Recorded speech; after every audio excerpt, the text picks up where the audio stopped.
कल्पना कीजिए, आप एक ऐसे शहर में फंसे हुए हैं जहां सुबह सूरज की रोशनी नहीं बल्कि मौत की दस्तक लेकर आती है, जहां इंसान अब इंसान नहीं रहे बल्कि भूखे हैवान बन चुके हैं। हर तरफ चीखें हैं, आग है, खून है और सड़कों पर दौड़ती हुई सिर्फ दहशत है।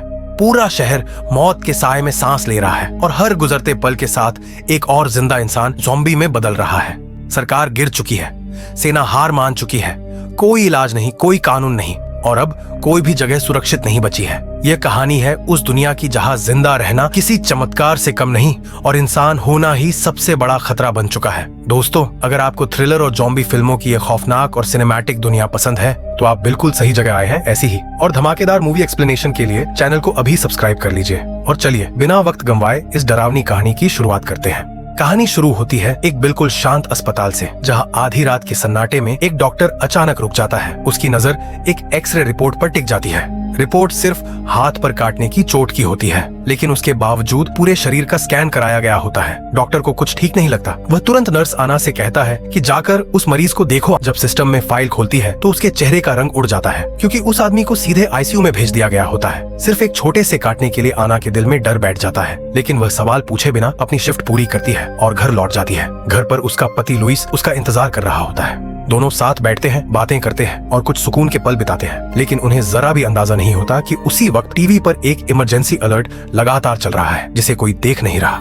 अगली सुबह दरवाजे पर हल्की सी दस्तक होती है। लुइस दरवाजा खोलता है और सामने उनकी छोटी पड़ोसी विवियन खड़ी होती है। उसका चेहरा खून से सना होता है और उसकी आंखों में इंसानियत नाम की कोई चीज नहीं बची होती। लुइस घबरा जाता है और आना को एम्बुलेंस बुलाने को कहता है, लेकिन जैसे ही वह बच्ची के पास बढ़ता है, विवियन अचानक उस पर झपटती है और उसकी गर्दन में दांत गड़ा देती है। सब कुछ एक सेकंड में बदल जाता है। आना चीखते हुए बच्ची को धक्का देती है और दरवाजा बंद कर देती है। वह लुइस के जख्म को दबाकर उसे बचाने की कोशिश करती है, लेकिन कुछ ही पलों में उसकी सांसें थम जाती है। आना कांपते हाथों से फोन मिलाती है, लेकिन दूसरी तरफ सिर्फ एक ही आवाज आती है, सारी लाइनें व्यस्त हैं। तभी दरवाजे पर जोर जोर से धमाके होने लगते हैं और अगले ही पल लुइस उठकर खड़ा हो जाता है, लेकिन अब वह इंसान नहीं रहता। उसकी आंखों में पहचान नहीं होती। वह ज़ॉम्बी बन चुका होता है और आना की तरफ बढ़ता है। डर के मारे आना भागती है, बाथरूम में खुद को बंद कर लेती है, खिड़की खोलने की कोशिश करती है, लेकिन वह फंसी होती है। कुछ सेकंड के लिए घर में ऐसा सन्नाटा छा जाता है जैसे वक्त रुक गया हो। आना टूटती आवाज में अपने पति का नाम लेती है और उसी पल दरवाजा टूट जाता है। आना पूरी ताकत से खिड़की खोलती है, बाहर निकलती है और जैसे ही लुइस उसे पकड़ने की कोशिश करता है, वह उसे लात मारकर नीचे गिरा देती है और घर से बाहर कूद जाती है। लेकिन बाहर का मंजर किसी बुरे सपने से कम नहीं होता। चारों तरफ चीखें हैं, जलते हुए घर हैं, टकराती हुई गाड़ियां हैं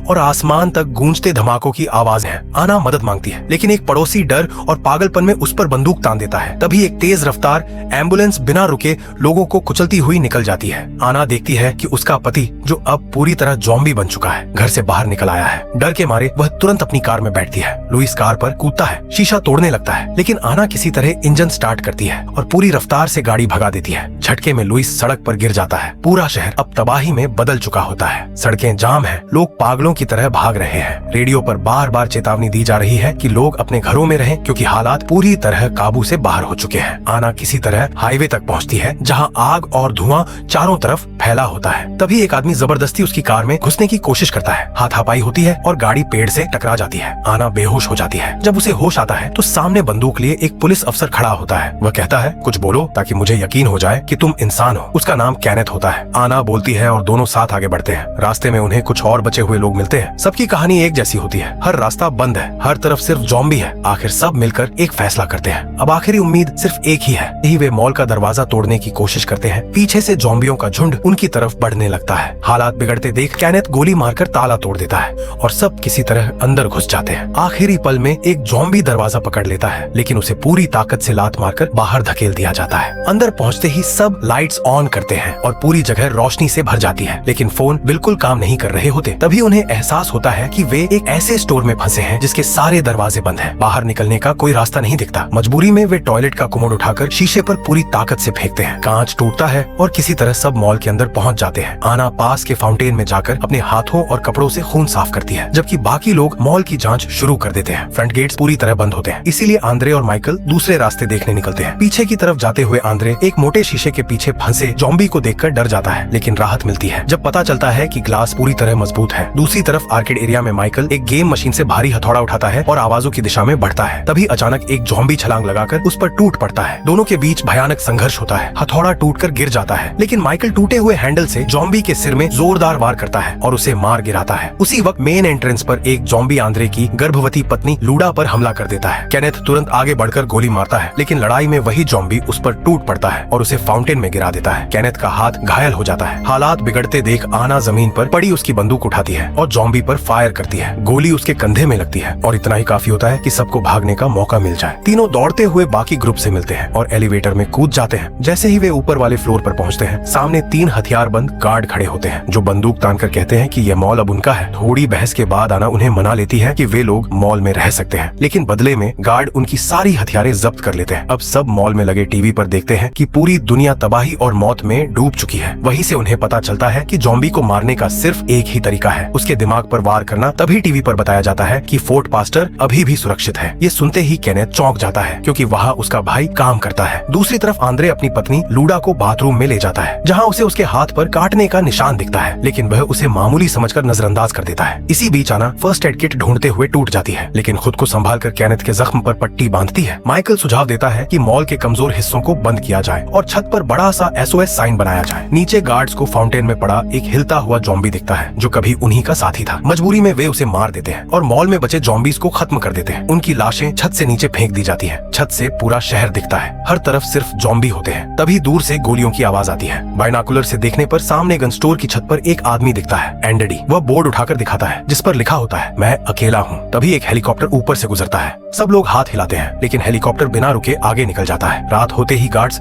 सबको एक स्टोर में बंद कर देते हैं। माहौल भारी हो जाता है। माइकल कहता है कि अब कोई मदद नहीं आने वाली, लेकिन आंद्रे को अब भी उम्मीद होती है। वहीं केनेथ सिर्फ अपने भाई और फोर्ट पास्टर के बारे में सोचता रहता है। अगली सुबह मॉल का ऑटोमेटिक सिस्टम चालू हो जाता है। लाइट्स और म्यूजिक शुरू हो जाता है, लेकिन टीवी पर अब सिर्फ सफेद झिलमिलाती लाइनें होती हैं। तभी टेरी कंट्रोल रूम में कैमरे चेक करता है और देखता है कि एक ट्रक मॉल की तरफ बढ़ रहा है। वह सबको बताता है। पूरा ग्रुप छत पर पहुंचता है। वहाँ बहस होती है। आना चाहती है कि सर्वाइवर्स को अंदर आने दिया जाए, लेकिन कुछ गार्ड मना कर देते हैं। इसी मौके का फायदा उठाकर माइकल और केनेथ उन्हें निहत्था कर देते हैं और टेरी उन्हें स्टोरेज में बंद कर देता है। आना और लूडा एक बड़ा साइन बोर्ड बनाती है ताकि ट्रक को रास्ता दिखाया जा सके, लेकिन अचानक ट्रक दिशा बदलता है और पूरी ताकत से दीवार से टकरा जाता है। अब आंद्रे और माइकल बाहर की ओर भागते हैं ताकि ट्रक में आए लोगों की मदद कर सकें। दोनों ज़ॉम्बीज से भिड़ जाते हैं और ताबड़तोड़ फायरिंग शुरू होती है। कई ज़ॉम्बीज गिरते हैं, लेकिन गोलियां खत्म होते ही दोनों को वापस मॉल के अंदर भागना पड़ता है। राहत की बात यह होती है कि ट्रक में आए सभी लोग जिंदा होते हैं। वे बताते हैं कि उन्होंने जानबूझकर ट्रक को बिल्डिंग से टकराया था ताकि सीधे मॉल के अंदर घुस सके, बिना ज़ॉम्बीज के हाथ लगे अंदर। आते ही आना सबका चेकअप शुरू करती है। उन्हीं में से एक औरत बहुत गंभीर हालत में होती है, जिसे व्हील बैरो पर लाया गया होता है। इसी दौरान केनेथ ट्रक लेकर फोर्ट पास्टर जाने की बात करता है, लेकिन स्टीव और नॉर्मा बताते हैं कि वे वहीं से आए हैं और अब वहाँ भी सिर्फ ज़ॉम्बीज ही बचे हैं। ये सुनते ही केनेथ गुस्से में छत पर चला जाता है, जहाँ वह अपने दोस्त एंडेडी को गन स्टोर की छत पर देखता है। दोनों साइन बोर्ड से बात करते हैं। केनेथ बताता है कि अब कोई मदद नहीं आने वाली। जवाब में एंडेडी एक मजाकिया साइन उठाता है, जिसे देखकर केनेथ हल्की सी मुस्कान के साथ सिर झुका देता है। उस डर के माहौल में भी उसे इंसानियत की झलक मिल जाती है। इधर आना सबकी चोटों का इलाज कर रही होती है। तभी वह बीमार औरत दम तोड़ देती है। आना नब्ज चेक कर उसे चादर से ढक देती है, लेकिन अगले ही पल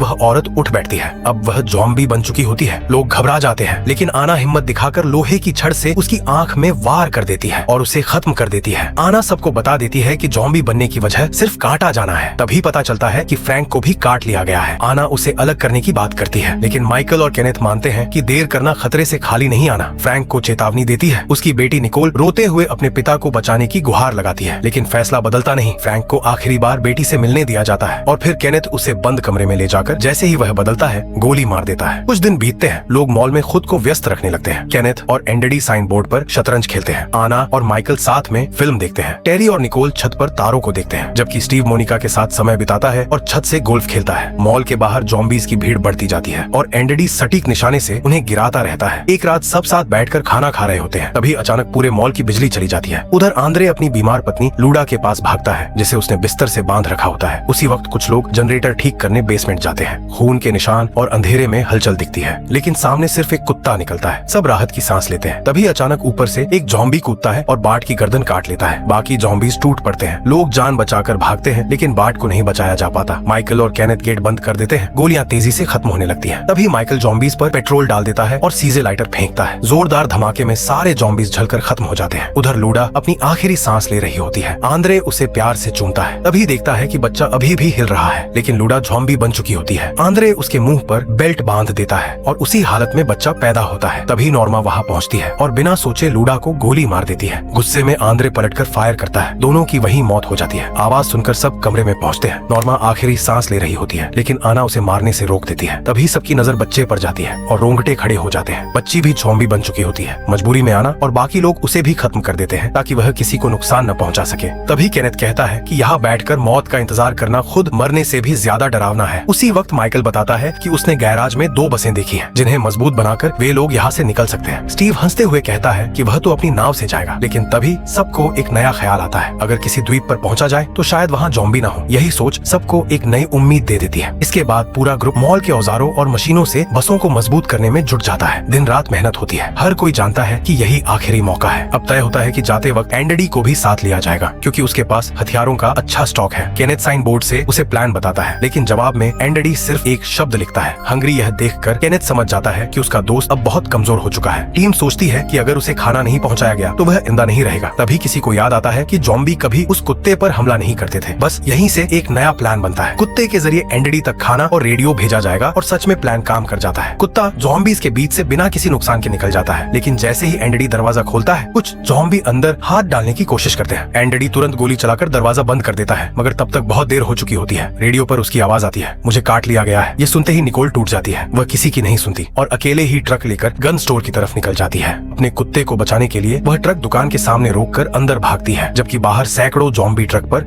चढ़ जाते हैं। रेडियो पर निकोल की आवाज सुनकर सब समझ जाते हैं कि वह खतरे में है। केनेथ छत पर जाकर हालात देखता है और वहाँ उसे सबसे डरावना मंजर दिखता है। उसका दोस्त एंडडी अब ज़ॉम्बी बन चुका होता है और उसकी तख्ती खून से सनी होती है। एंडडी अंदर लौट जाता है और निकोल खुद को छिपा लेती है ताकि वह उसे देख न ले। अब ग्रुप फैसला करता है कि निकोल को हर हाल में बचाना होगा, क्योंकि वहीं से हथियार भी मिल सकते हैं। सब सीवर के रास्ते निकलते हैं और स्टीव को दरवाजे पर गार्ड बनाकर छोड़ देते हैं। बाहर निकलते ही दर्जनों ज़ॉम्बी उन्हें घेर लेते हैं। गोलियां चलती हैं, कई ज़ॉम्बी गिरते हैं, लेकिन एक ज़ॉम्बी केनेथ का हथियार छीन लेता है। मजबूरी में सब ट्रक में कूदते हैं और गन स्टोर की तरफ बढ़ते हैं। वे डॉग डोर से अंदर घुसते हैं और समय रहते दरवाजा बंद कर देते हैं। अंदर जितने हथियार मिलते हैं सब उठा लेते हैं। खून के निशान उन्हें एंडडी तक ले जाते हैं, जो दरवाजे पर हमला कर रहा होता है। भारी दिल से केनेथ अपने दोस्त से माफी मांगता है और निकोल को बचाने के लिए उसे गोली मार देता है। अब वापसी का रास्ता चाहिए होता है। तभी सीजे छत से एक फ्यूल टैंक फेंक कर गोली मारता है और जबरदस्त धमाका कर देता है। आग और विस्फोट से ज़ॉम्बीज का ध्यान भटकता है और ग्रुप भाग निकलता है। सड़क पार करते वक्त जो ज़ॉम्बी आग से नहीं जलते, उन पर गोलियां बरसाई जाती है। किसी तरह सब मॉल के गेट तक पहुंचते हैं, लेकिन वहाँ स्टीव नहीं मिलता। तभी पीछे से ज़ॉम्बी सीढ़ियां तोड़ते हुए टूट पड़ते हैं और फायरिंग शुरू हो जाती है। उसी पल आना दरवाजा खोलती है। सब अंदर कूदते हैं, मगर ज़ॉम्बी दरवाजा पकड़ लेते हैं। अब सिर्फ एक ही रास्ता बचता है, भागना। सभी लोग कुत्ते के साथ एलिवेटर में कूदते हैं और जैसे तैसे दरवाजा बंद कर लेते हैं। नीचे गैराज में पहुंचते ही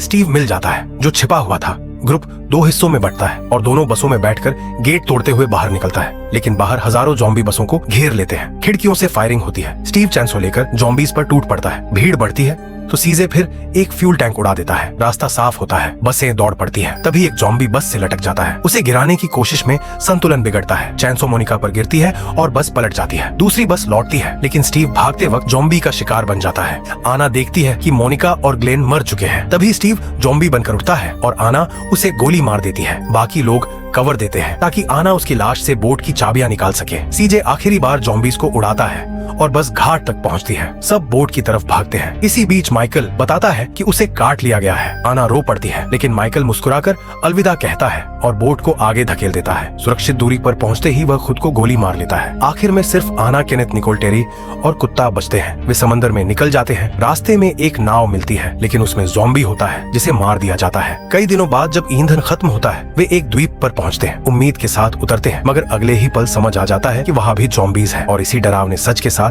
यह कहानी खत्म हो जाती है। अगर आपको यह सिनेमैटिक एक्सप्लेनेशन पसंद आई हो तो लाइक करना ना भूलें और ऐसी ही दमदार कहानियों के लिए सिनी नाइट हिंदी को सब्सक्राइब करें। मिलते हैं अगली वीडियो में, तब तक देखते रहिए और सिनी नाइट हिंदी के साथ सफर करते रहिए।